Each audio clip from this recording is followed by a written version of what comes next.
फिर वो न सीना बिकता है, न वो इल्म बिकता है, और न वो आलिम दीन बिकता है। इल्म सीखिए, साथ ही साथ इश्क़ रिसालत को अपने दिलों में जगह दीजिए। ये सबसे अहम है, क्योंकि सबसे बड़ा हथियार यही है, सबसे बड़ा वार यही है, शैतानी वार है ये।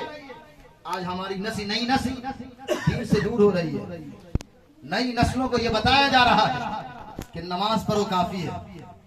लेकिन आओ, मैं एक और रिसर्च वाली बात बताकर के अपनी गुफ्तगू का अख्ताम करता हूँ। एक नौजवान है, इंग्लैंड की सरजमीन पर सैर कर रहा था, तो उसने देखा कि बड़ा ही उम्र दराज शख्स है, लेकिन चेहरे पर बड़ी अच्छी दाढ़ी है और खुश लिबास है। लिबास भी मुसलमानों जैसा, दाढ़ी भी मुसलमानों जैसी। वो नौजवान कहता है कि मेरे दिल में ख्याल आया, मैं करीब गया और मैंने उससे सलाम किया। तो सलाम के जवाब देने के बजाय उसने कहा कि नौजवान, तुम मुझे जो समझ रहे हो मैं वह नहीं हूँ। तुम मुझे क्या समझ रहे हो? तुम समझ रहे हो कि मैं एक मुस्लिम हूँ। हकीकत यह है कि मैं मुसलमान नहीं, मैं एक ईसाई हूँ। वो नौजवान कहता है कि नहीं, ऐसा तो नहीं हो सकता, मेरी आंखें धोखा नहीं खा सकती। आपका चेहरा मुसलमानों जैसा, आपका लिबास मुसलमानों जैसा, ऐसा मुमकिन ही नहीं है कि आप मुसलमान नहीं। हाँ, इतना जरूर हो सकता है, मेरी आंखें ये गवाही दे रही है कि आप मुसलमान हो ना हो, लेकिन इतना जरूर है कि आप मुसलमानों की सोहबत में जरूर उठते बैठते हो। तो उस ईसाई ने कहा, हाँ यही बात है, मैं तकरीबन 15 साल से मुसलमानों की बस्ती में रह करके मुसलमानों पर रिसर्च कर रहा हूँ। 15 साल की रिसर्च है। नौजवान ने कहा, क्या रिसर्च किया? कहा, रिसर्च ये हुआ कि तुम्हारे लोग नमाजों में बड़े कमजोर हैं, इबादतों में बड़े कमजोर हैं, रियाजतों में बड़े कमजोर हैं। लेकिन उसके बाद भी एक बात है जो बहुत काबिल गौर है, और यही वजह है कि तुम आज तक रोज बरोज तरक्की की तरफ जा रहे हो। वो नौजवान कहता है, क्या?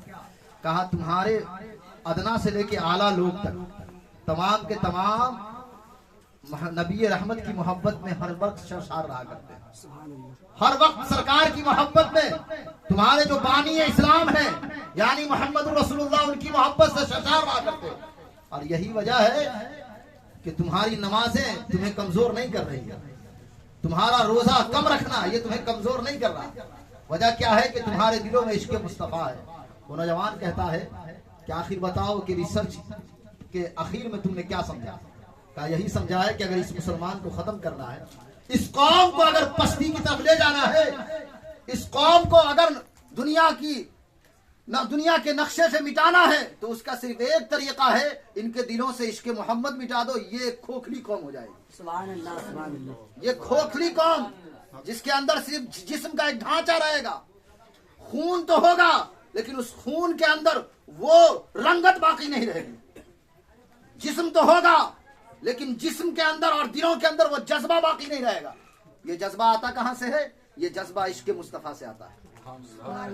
ये जज्बा इश्क़ मुस्तफा से आता है। इमाम अहले सुन्नत कहते हैं, जान है इश्क़ मुस्तफा, रोज फजू करे खुदा, अरे जिसको हो दर्द का मजा नासे दवा उठाएगी, और फिर के गली गली तबाह ठोकरें सबकी खाए क्यों, दिल को जो अक्ल दे खुदा तेरी गली से जाए क्यों। आज का सबक यही है कि इल्म के साथ साथ इश्क़ मुस्तफा से अपने सीनों को मुज़य्यन कीजिए।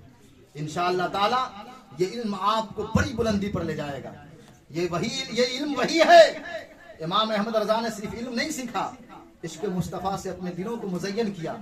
उलमा बड़े पैदा हुए, आज तक पैदा हो रहे हैं, लेकिन क्या वजह है कि आज दुनिया इमाम अहले सुन्नत का नाम लेती हुई नजर आ रही है। हर आलिम की जबान पर इमाम अहले सुन्नत का नाम है। वजह क्या है? वजह यह है कि जिंदगी का हर लम्हा इमाम अहले सुन्नत ने इश्क़ मुस्तफा में गुजारा है। आप आलिम बनिए, आप हाफिज बनिए, आप कारी बनिए, जो बनना है बने, लेकिन अपनी रविश को बरकरार रखिए, इश्क़ मुस्तफा से अपने दिलों को मुज़य्यन रखिए।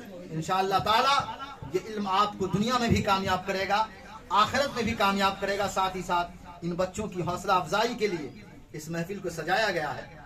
दुआ है कि मौला तबारक व तआला, ये 4 बच्चे हैं माशाअल्लाह, ये चारों बच्चे आज से कुरान पाक नाजरा पढ़ेंगे, सुभान अल्लाह। और एक बच्चा ये हिफ्ज करेगा माशाअल्लाह, और 2-3 बच्चे हैं वो नाजरा पढ़ेंगे, एक उसमें अम्मा पढ़ा भी है, जो भी है सब कुरान ही के पाड़े हैं माशाअल्लाह। ये तमाम बच्चे आज से नाजरा पढ़ेंगे, एक बच्चा हिफ्ज करेगा।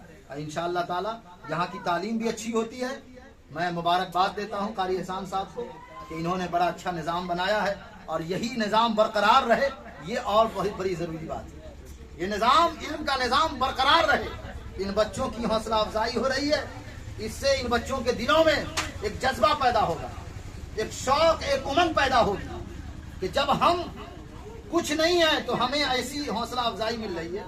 जब हम आलिम दीन बनेंगे, हाफिज कुरान बनेंगे, जब दीन की खिदमत करेंगे तो इंशाअल्लाह ताला दीन और दुनिया में कामयाबी और कामरानी मिलेगी आप लोगों को इंशाअल्लाह ताला। बच्चों, आप लोग इल्म दीन सीखने आए हैं, बड़ी मोहब्बत से इल्म दीन सीखिए और वक्त की किल्लत, वक्त की बहुत बड़ी अहमियत है। वक्त को समझिए, एक बार ये वक्त चला गया फिर दोबारा वक्त नहीं आएगा।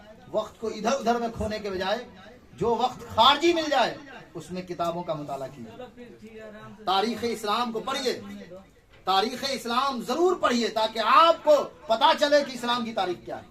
जो खारजी वक्त है, दरसी वक्त के बाद जो वक्त बच जाए उसमें आप इस्लामी तारीख की किताबों को पढ़िए। और मैं कारी एहसान साहब से कहूँगा कि धीरे धीरे इंशाअल्लाह ये और काम करेंगे और तारीख की जितनी किताबें हैं आप इन बच्चों को खारजी वक्त में पढ़ाया कीजिए ताकि तारीख़ इस्लाम की भी जो है का इल्म इनको मिलता रहे और आगे चल करके ये कामयाबी की मंजिल पर फाइज रहें। अल्लाह ताला इन तमाम बच्चों की इल्म में, उम्र में बेपनाह बरकतें अता फरमाए और इनके वालिदैन को हर बला हर मुसीबत से महफूज मामून फरमाए। और तमाम बच्चे जो यहाँ बैठे हैं तमाम को अल्लाह तबारक व तआला दीन दुनिया राज्य गुनी तरक्की अता फरमाए। हमा अलैना इल्ला बलाग। अस्सलामु अलैकुम व रहमतुल्लाहि व बरकातुहू।